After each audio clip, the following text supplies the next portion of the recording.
মাননীয় প্রধানমন্ত্রী শেখ হাসিনার নেতৃত্বে যেভাবে ঢালিউডের আলোচিত সমালোচিত নায়িকা অপু বিশ্বাস আওয়ামী লীগের রাজনীতির সঙ্গে জড়িত ছিলেন একথা সবাই জানেন।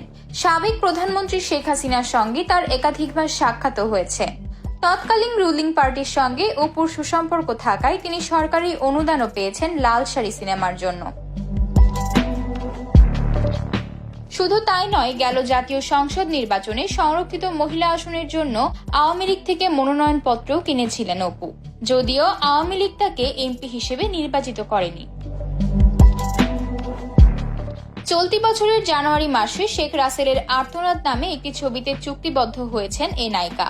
বঙ্গবন্ধুর পরিবারের সর্বকনিষ্ঠ সদস্য রাসেলের জীবনী নিয়েই ছবির গল্প।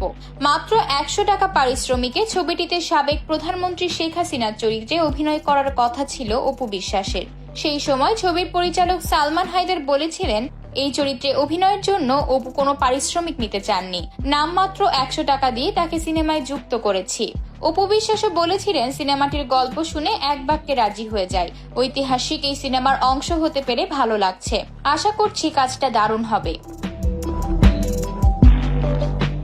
এখন দেশের পটভূমি পাল্টাচ্ছে, ছবির কি হবে? ছবিটি আদৌ নির্মাণ হবে কিনা জানার জন্য ছবির পরিচালক সালমান হায়দারের সঙ্গে মুঠোফোনে যোগাযোগ করার চেষ্টা করা হলেও ফোন বন্ধ পাওয়া গেছে।